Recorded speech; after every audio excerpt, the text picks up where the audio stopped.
Hello everyone and welcome back to the Motorgraph World channel. My name is Mari and today we're back with a comparison. It's between the first generation and the second generation Kia Niro Hybrid. Let's take a closer look.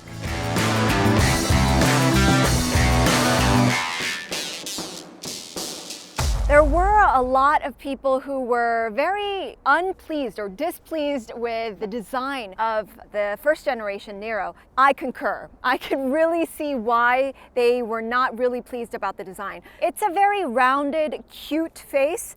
Headlights are very round. The grille, I don't know what they were going for, but it's a cutesy face. It's very similar to the previous Sportage, which I really did not like. And even with the bonnet, it has a very awkward looking clamshell bonnet.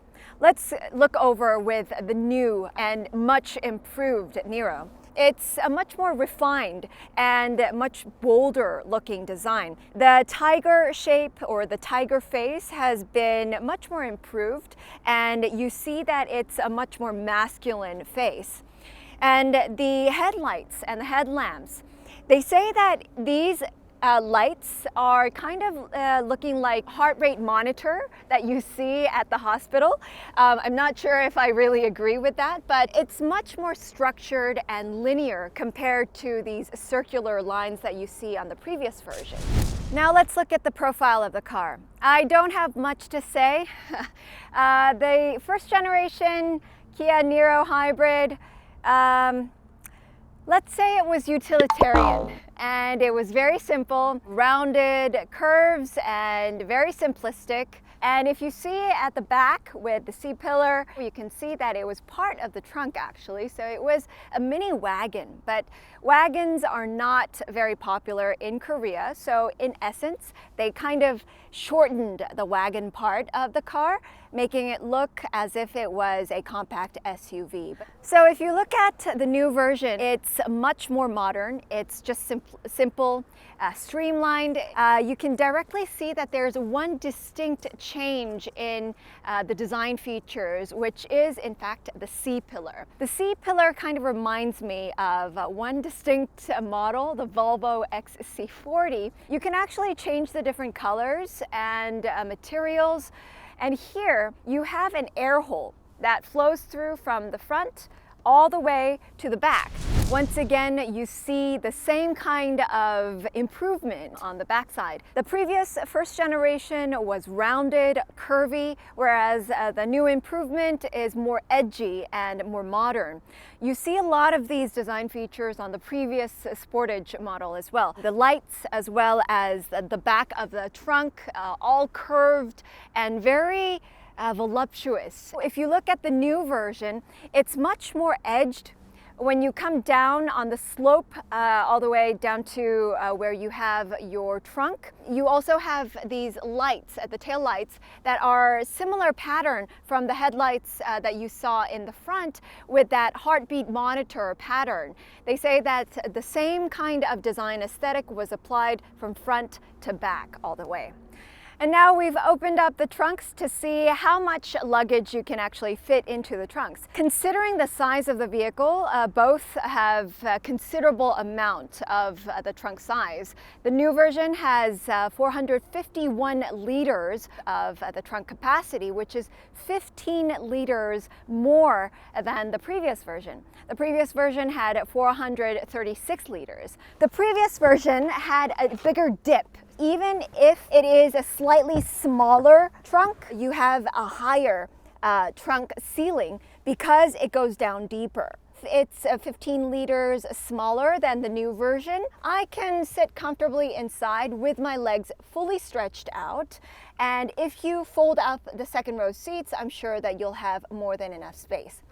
I must say, because of the more shallow depth of the trunk, It's easier to get in, and if you actually lift this part up, you have a little bit more space to put in some of your stuff. You also have a little bit more space compared to the first generation after I spread out my legs. So I guess that you have little bits and pieces here and there in the trunk space compared to the first generation. So now I'm in the driver's seat of the first generation Kia Niro Hybrid. You can really definitely see that this car is a couple of years old. In fact, it looks a bit more than a couple of years old. When it first came out, the Niro, because it was first generation, I think it was more experimental than others. And so if you look inside, it's very analog. Even with the steering wheel and the gear knob, everything seems very outdated. You also have the gauges, the charging, the echo, the power. There's nothing digital about it. The seats are the generic old style leather seats that you find on the generic models.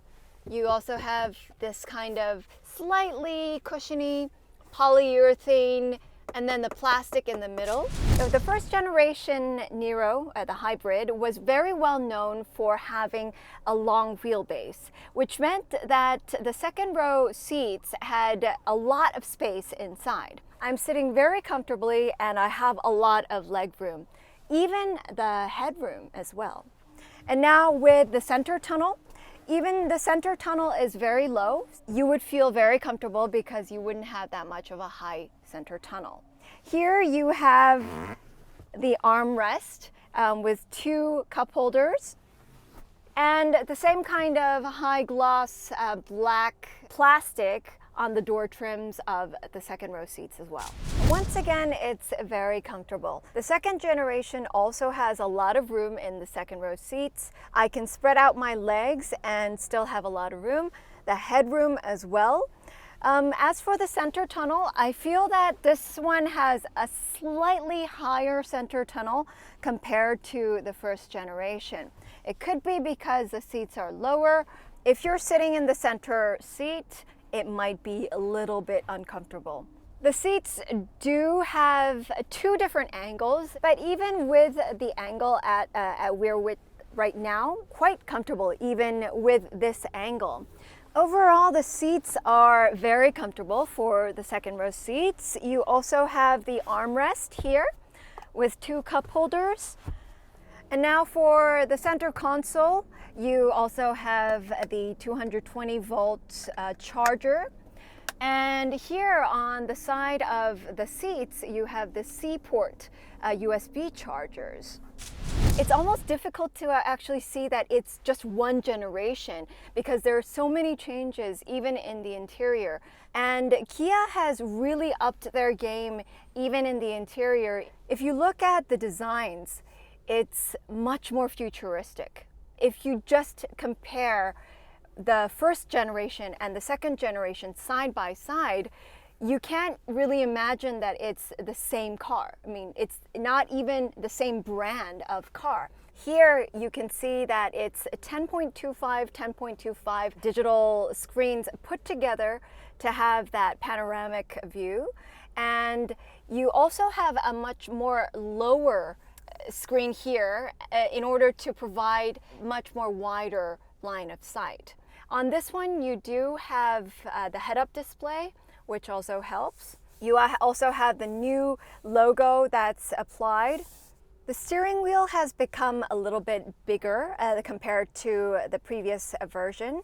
I like it because it has more grip and it's a bit more stable. Here you don't have the analog versions for the HVAC as well as the sat-nav. There are touch versions. And the center console, it's much more wider and it's much more lower down. It's basically much more ergonomically designed for the driver as well as the passenger compared to the previous version. The seats are quite comfortable. They're not very cushiony, but they do kind of wrap around you and they have the perforation in the middle. I did see in the brochure that you can adjust the ambient lighting to 64 different colors. So I was quite excited about where the ambient lights were. But in fact, this area is the only ambient light that you're getting. So that's the only adjustment that you'll get, even with the 64 different colors. So, okay, we are now on the road with the second generation Niro. This car only has two different modes, the Eco mode and the Sports mode.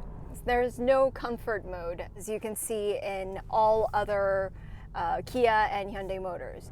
And so right now we're driving on the Eco mode, and you can really tell that this version aimed for efficiency and mileage.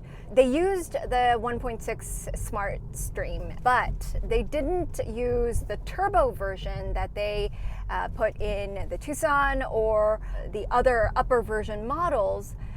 But in fact, they used the naturally aspirated 1.6 Smart Stream that they use in the Avante or the Kona.